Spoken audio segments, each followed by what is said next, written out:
Alors ça fait des semaines qu'on entend parler de Huawei et d'Honor. Vous connaissez l'histoire entre Trump et Huawei. On va pas y revenir dessus, en tout cas je ne suis pas un analyste, mais le problème est réglé, c'est le plus important, étant donné que j'ai le Honor 20 aujourd'hui en test. Salut à tous, c'est Daddy, aujourd'hui on va tester ce Honor 20. Je vais vous donner mon avis dessus, ça fait quand même quelques jours que je l'ai, que je possède, grosso modo une vingtaine de jours.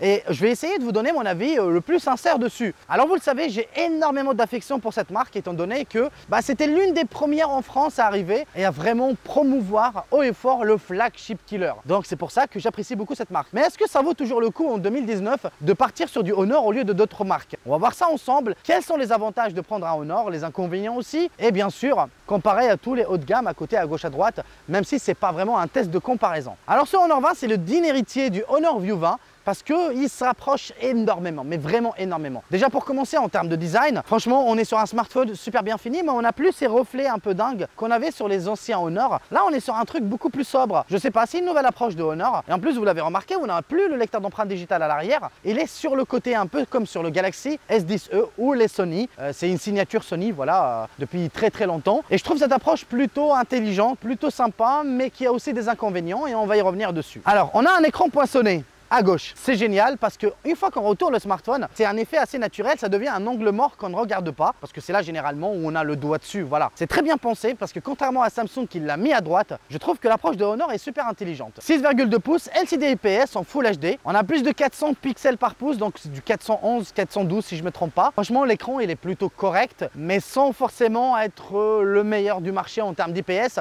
et surtout que par rapport à ses concurrents qui proposent de l'OLED, malheureusement Honor propose que du LCD. J'aurais quand même préféré de l'OLED, surtout qu'on le trouve déjà chez Xiaomi par exemple, ou même chez OnePlus. Là, Honor se sont contentés uniquement du LCD. À peu près comme exactement le Honor View 20. Et comme le Honor View 20, il propose exactement les mêmes performances. Ils sont largement suffisantes, je vous le dis honnêtement, c'est l'un des socles les plus puissants du marché à l'heure actuelle. Donc c'est du Kirin 980, 6 Go de RAM, en tout cas pour la version que je teste ici, et 128 Go de mémoire de stockage. Comme j'ai dit à l'instant, en termes de performance, c'est du lourd. Franchement, il tourne super bien, il est fluide. Les animations sont vraiment géniales, rien à dire dessus. En tout cas, par rapport à beaucoup d'Android, celui-là ne vous déçoit pas. En tout cas, Huawei, la surcouche de Huawei, en l'occurrence là, c'est du Magic OS. Pour vous le dire honnêtement, je vois absolument pratiquement pas de différence avec celle de Huawei. Voilà, ça tourne plutôt bien. Franchement, ça tourne plutôt bien. J'ai pas de souci avec ce soc. Je l'ai déjà eu sur le P30 Pro, je l'ai eu sur le Mate 20 Pro, et comme je l'ai dit aussi, on le trouve sur le View 20. Donc en l'occurrence, vous aurez aucun souci en termes de performance, et vous n'avez pas besoin de vous lamenter parce que c'est un soc qui date de l'année dernière, voilà, qui date de quelques mois. Il faut attendre quelques mois pour avoir le 990 ou peut-être un nouveau soc sous un autre nom.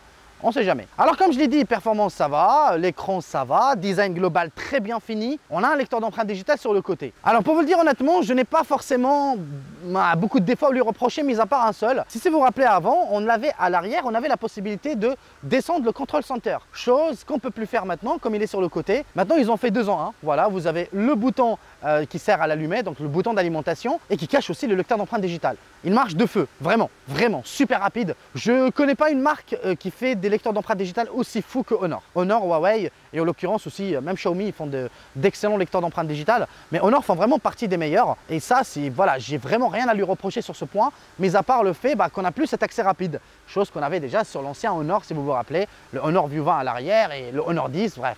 Vous avez compris. Bon, le Honor 10, il était à l'avant, hein, voilà. Mais vous avez compris à peu près ce que je veux dire. Donc on a dit performance bon, écran correct même s'il n'est pas le meilleur, et performance vraiment au top.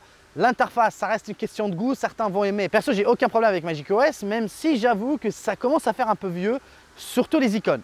Donc j'aimerais bien peut-être que Honor et Huawei rafraîchissent un peu tout ça et nous donnent une nouvelle interface. Franchement, je ne serais pas contre. Par contre, elle reste vraiment très ouverte en termes de personnalisation. Vous pouvez vous lâcher, vraiment vous pouvez vous lâcher dessus. Elle reste très intuitive, assez simple. C'est pas la plus légère en tout cas du monde d'Android, mais ça reste plutôt potable. Voilà, espérons juste que ça va évoluer avec le temps. En termes d'appareil photo, c'est là où on va avoir vraiment les grosses différences. À l'arrière, on retrouve exactement le même capteur que sur le View 20. Donc c'est un capteur à 48 millions de pixels avec une ouverture 1.8. Alors la grosse différence se joue que par exemple par rapport au Honor View 20, on avait juste un seul capteur plus un capteur 3D. Là on en a 4. On a un capteur super grand angle, donc ça c'est la grosse nouveauté, un capteur grand angle de 48 millions de pixels, et il y a 2 capteurs supplémentaires, un capteur de 2 millions de pixels qui gère uniquement le flou de l'arrière-plan et un capteur de 2 millions de pixels qui gère uniquement les macros. On peut le dire honnêtement, pour moi les 2 derniers capteurs, on n'était pas obligé de les avoir. Parce que par exemple comparé au pixel, avec un seul capteur, on peut faire des flous d'arrière-plan. Donc je pense que l'algorithme peut pallier ce défaut. Donc voilà, les 4 capteurs, pour moi, c'est plus commercial qu'autre chose. Après, je vous ai pris quelques photos. Je vous laisse en décider par vous-même. Voilà,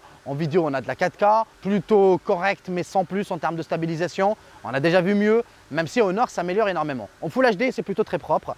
Ça marche plutôt bien.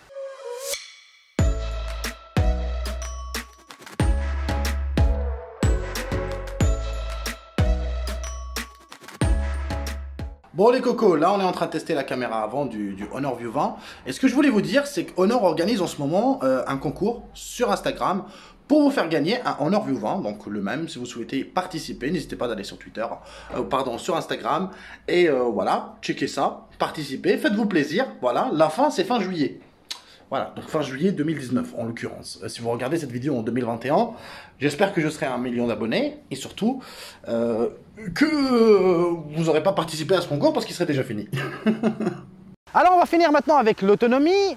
On a une batterie de 3750 mAh, ça tient très très bien, franchement vous tiendrez largement une journée. En plus macOS, c'est un OS qui est très bien optimisé pour l'autonomie, on le voit déjà avec Huawei. Vous n'aurez aucun souci normalement, il tiendra largement la journée, en plus vous avez la charge rapide, voilà, il n'y a pas de souci. Donc là des inconvénients, malheureusement vous n'avez plus de prise jack 3.5 et en plus de ça vous avez un son toujours mono, il n'est pas en stéréo. Franchement il faudra évoluer vis-à-vis de ça, quitte à faire un peu comme OnePlus et faire du faux stéréo du style 90-10, c'est déjà beaucoup mieux. Mais là avec un seul haut-parleur, si vous êtes en train de regarder une vidéo, vous pouvez le boucher et vous aurez aucun son. Donc ça c'est plutôt dommage. Donc voilà, grosso modo, franchement le smartphone, même si j'ai survolé un peu le sujet, il reste plutôt bon. Je trouve qu'il est très bon en photo aussi, avec un très bon détourage en tout cas pour les personnes qui aiment bien le portrait. Il reste plutôt correct. Alors vous avez aussi les AR Moji, un peu, enfin un équivalent version Honor, qui sent plutôt bien. Franchement j'ai été assez surpris. Ça marche plutôt bien, ça suit très bien le visage. Voilà, vous n'avez pas la langue comme chez Apple, mais mis à part la langue, les yeux, etc. Le tracking il est très bien foutu, beaucoup mieux par rapport à ce qu'on peut trouver chez d'autres constructeurs. En l'occurrence, je fais une pensée à Samsung qui fait un truc vraiment plutôt dégueulasse, on peut le dire honnêtement. Alors le smartphone il est sorti aux alentours de 500 €. Je vous mets le prix actuel maintenant parce que vous pouvez le trouver un peu moins cher. On sait jamais s'il vous intéresse. N'hésitez surtout pas à partager votre avis dans l'espace commentaire. Perso je le trouve plutôt honnête, ça marche plutôt bien, c'est du Honor. On est sûr et certain que c'est une très très bonne qualité de finition. Voilà, c'est un bon produit grosso modo. Même si perso je regrette encore une fois le manque de l'écran OLED ou le lecteur d'empreintes digitales sous l'écran comme le fait Xiaomi pour les mêmes tarifs. Donc sur ça malheureusement je trouve que Honor reste un petit peu en retrait par rapport à leurs concurrents directs, surtout Xiaomi. Mais voilà, c'était un choix qu'ils ont fait et je suis certain que pour l'année prochaine, Honor ou Huawei vont revenir très très fort et vont faire très très mal au marché. Encore une fois, j'espère que vous avez aimé, likez, abonnez-vous et à très vite pour une nouvelle vidéo. Allez, adios!